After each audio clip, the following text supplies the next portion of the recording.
Hi, I'm Jackie Tantillo, and this is Should Have Listened to My Mother. My guest has a love affair with food, and today he'll be sharing stories of his memories of cooking with his mother and how food conjures wonderful memories from his childhood. Robert Crutchfield says his mom had a wonderful influence on the food aspect of his life. Robert is the founder of CrutchfieldCooks.com food blog, where you can find recipes and videos and articles and all kinds of things food-related. And in addition, he's the host and producer of Crutchfield Cooks, the podcast. So it's going to be a cooking episode and love and affection and things that we associate with food. Robert Crutchfield, thank you so much for joining me on Should Have Listened to My Mother. Oh, absolutely, Jackie. My mother, who unfortunately right now is my late mother, but she left me with a great many memories. She's somebody that I don't get to talk about often enough. Yay, here we are. How did you refer to your mom growing up? Mom, usually. Okay. And you grew up in where? I grew up in a small city in the Houston area called Galena Park, which is right along the Houston Ship Channel. I fondly refer to it as the dirty, stinky side of town. Oh my God. But as a child, you didn't think of it that way, I'm sure. And nor did your not parents. At all. Right. It's probably my transitioned wife, quite a bit. My wife teases me and tells me I grew up in Leave It to Beaverland. Oh, I bet. That's probably beautiful. But do you have siblings? Yes, I have one of each. Okay. One brother who moved to Boston many years ago, and a sister who still lives in a different community over there in the Ship Channel area. Okay. And where are you in the pecking order, age-wise? Are you beginning? I'm the oldest. You're the oldest. Okay. You tell me, did you have a responsibility as the eldest son in the family? Not always as much as you would think.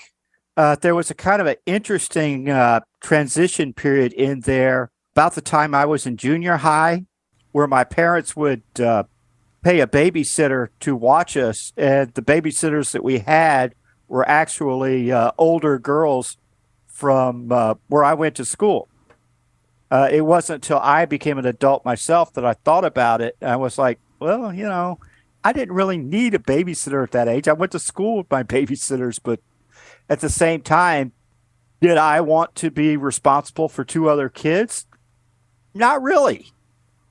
Yeah, I don't think any kid does, really. I mean, occasionally it makes them feel good, but it's okay. So did you love your siblings or did you guys fight? And what kind of a role did your mom play in the whole dynamics in the home? I don't know that. I think we definitely were to the side of loving each other rather than fighting. And I think my mother had a lot to do with that. My mother, she didn't hold much for the quarreling and the hitting for little reason. And she was always more of a conciliator or a consensus finder. She was very much somebody more that would build a relationship, even if it was a relationship between two other people, than she was somebody that would put up with relationships being torn apart for little or no reason.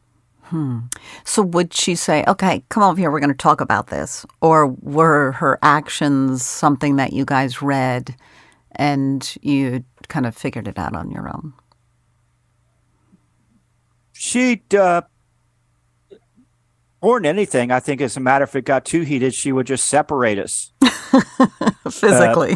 If it was, say, me and my sister, she'd make us go to our rooms. You know, if it was me and my brother, she'd make us stay on our own side of our room. Right. And yet she was the authority figure. So it wasn't like, I'm not going to pay attention to you. You guys listen to your mom. Well, you have to understand something about my mother. My mother was scary. In what way? Don't get me wrong. I love my mother, but my mother, my wife. If my wife weren't feeling bad herself and resting, she'd tell you that my mother was scary. My mother, among other things, in her former life, Believe it or not, moms have lives before their moms. Yeah. She, among other things, was the first thing she did, she was a clerical supervisor for J. Edgar Hoover during the Korean War. Wow. So any woman that goes toe-to-toe with J. Edgar Hoover in the Hoover FBI days kind of, you already qualify as scary. Later in life, when I was older, and she worked for the University of Houston system, which I'll get back to later, there was a situation because the university actually owned the land under a Wendy's restaurant. And my mother, being my mother, looked Dave Thomas straight in the eye and told him the chicken sandwich next door was better. Just a few things like that. Needless to say, my mother was not somebody Dave you Thomas of with. Wendy's, right? Yes. Right. the Dave Thomas of Wendy's, the founder, the CEO. Right. Oh, my goodness. So she said what was on her mind. Yes. That's I'm just refreshing. saying, this is not a woman that intimidates. Yeah, so you didn't mess around when Mom said something. No. That's interesting. Actually, first I want to ask, because I forgot to ask this when I got so engaged so quickly. What is your mom's first name? Marilyn Louise. Interestingly enough, name-wise, her side of the family, their nickname for her was Wheeze. So we would go up north to visit our cousins, and everybody would be calling for Aunt Wheeze all the time. Oh, that's so great. As in Louise, but Wheeze. Yes. Oh, that's sort of wonderful. a shortened version, yeah. And your mom grew up, she was a Texan? No, my mother grew up in Missouri, in the north part of Missouri. A good part of the time she grew up on a farm. When she got to be high school age, they actually moved to a small city in that area. Interestingly enough, my grandfather was a chef, and they moved around a lot. My father was actually born in Kansas, although he spent much of his younger life here in Texas and primarily grew up here. I used to give my parents a hard time about he was born in Kansas and she was born in Missouri, but it wasn't until they went to Washington, D.C. during the Korean War that they met. I'm like, you people never heard of Kansas City? It's halfway in between. Y'all did not have to go halfway across the country to run into each other. So what was do you know much of your mom's childhood? How did she go from Missouri, to Washington, D.C.?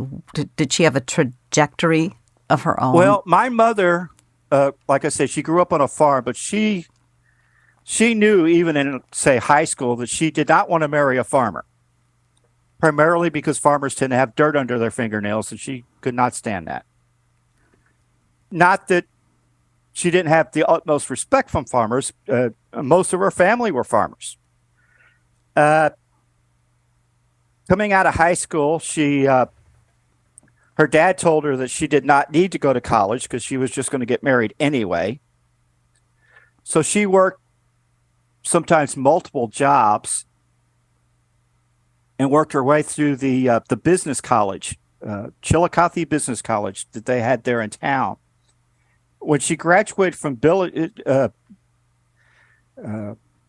college, she didn't graduate. When she left business college, a local businessman who had some sort of connections with whoever got her a job as a typist with the FBI in Washington, D.C., and then she worked her way up from there.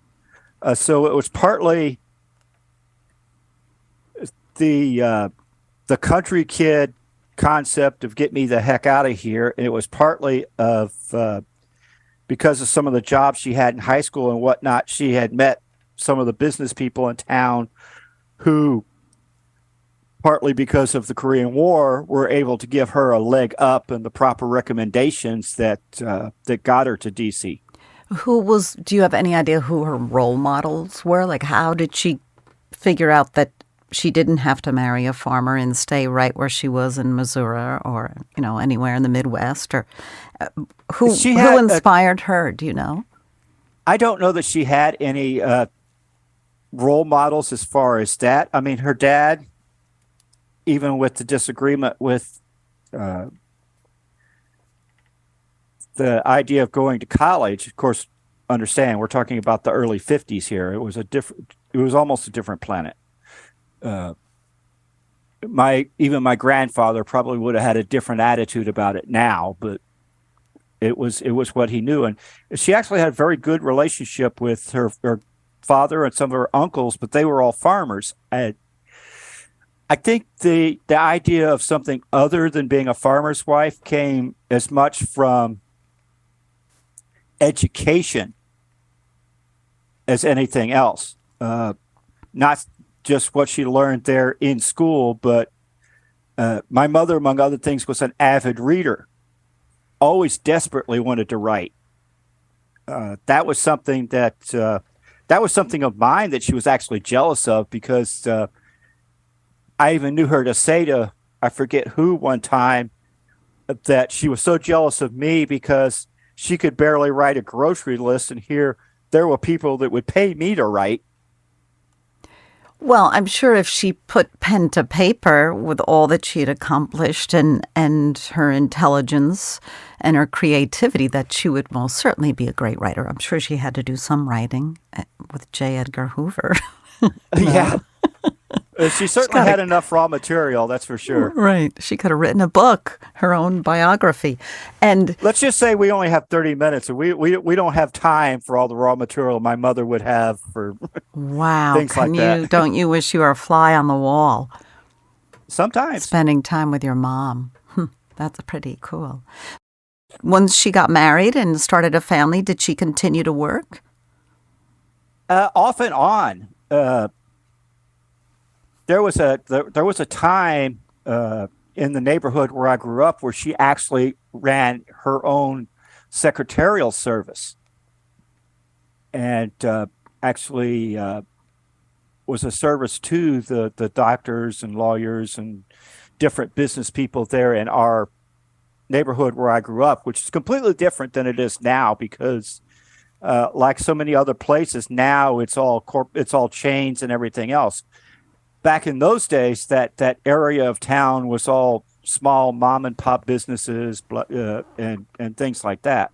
When we were real small, babies and toddler size and whatever, she deliberately did not work by her own choice and spent time, I don't even remember how many years, being a stay-at-home mom and taking care of us, putting us in the old school little red wagon and hauling us down the street to the park down toward the entrance of our old subdivision, and as we got bigger, cooking with us and that sort of thing. In fact, in that day, obviously, she taught our sister how to cook.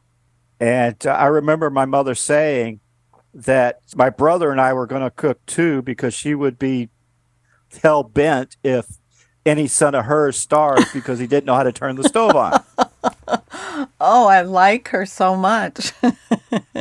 So your parents had the resources. She could stay home, and she understood the significance and the power and the benefits of being a stay-at-home mom. It was a struggle. There were times where it almost didn't happen, but it was enough to where they could scrape by, even though some months it was.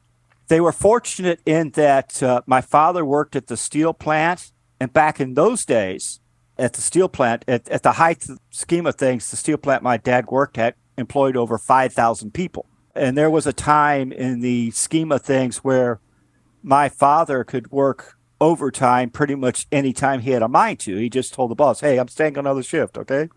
Which I came to find out in adulthood is how I had some of the things that I wanted, because my father and mother were a pair. My father, he was the kind of guy, needs were not enough. If he had within his power, his children did not want for anything. Not that we were a rich family or anything like that, but we were comfortable to extremely comfortable. But if my dad could work an extra 6-8 hours overtime because we wanted a bicycle, he would do it. He wouldn't really even think about it. It was the kind of thing where Well, Christmas is coming, and my kid wants a bicycle, and I can buy a bicycle if I work 6 8 hours. So I work 6 8 hours.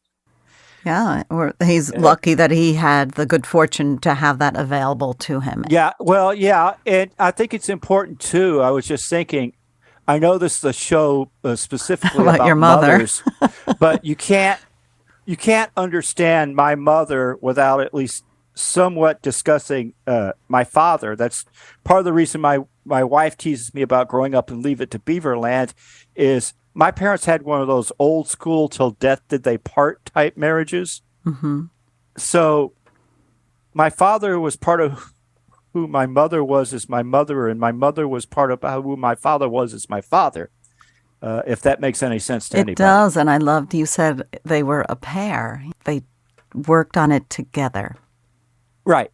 I very truly had not two parents, but one parent in two bodies, so to speak. Which the way families work sometimes nowadays seems like a totally bizarre concept. But if you grew up in that environment, it's a lot easier to understand. The gratitude and love that I have for what my parents did with a big family, my admiration never ceases. Oh, I tell people all the time that my mother and my father were some kind of scam artists because this parenthood, grandparenthood thing is not as easy as they made it look.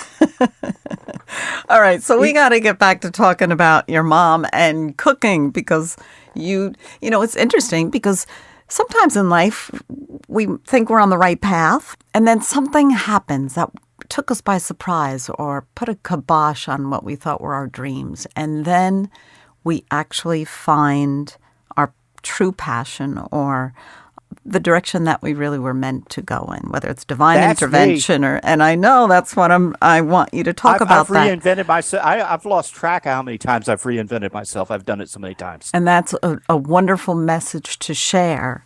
And I want to talk about that because it has gotten exactly where you are today. But I do want to talk about you cooking with your mom a little bit. Because like you said, we only have half an hour. yeah, there's a lot to that story. Because my grandmother, my mother's mother, was a better than average farm cook when my mother was growing up on the farm. And so we already talked about the Korean War came about, and she moved to D.C., which is where she met my father. Well, my grandfather and my great-grandfather on my father's side were chefs. And my grandfather, unfortunately, died when I was about a year old, so I didn't have the opportunity to cook with him directly. But when my mother came down from D.C. with my father back here to the Houston area, she would get off work before my father did. And my mother would spend time with my grandfather in the different kitchens that he worked at, the different restaurants, hotels, etc., and had the opportunity to learn a lot of the skills that a professional would have from the time she spent with him. So when my mother was my first cooking instructor, it's important to understand that there was a distillation involved where her knowledge came not only from her mother, but from my grandfather on my father's side, who, of course, learned at least some things from his father, who worked on the old Fred Harvey system along the railroad. So when she taught me, there was all this cooking background that got funneled down through the generations, at least a little bit on both sides. So there was a lot behind that. But that's what makes it so fascinating. And we wonder why food is important to most of us, that if we are able to sit down and have those meals as a family, it's the richness not only in the ingredients and the time it took to prepare it, but it's the generational ideas and conversations that have happened along the way that have allowed you to put this presentation on the table. Oh, sure. And that was part of the funny part. As far as when I started trying to raise up my own skills to a level where I could teach and talk about cooking and talk about food and all that kind of stuff, is I would have people show me things. And by people, I mean professionals in different aspects of the industry. And they would show me things and like, I grew up watching my mother do that. That's no big... I thought you were going to show me something good. You know.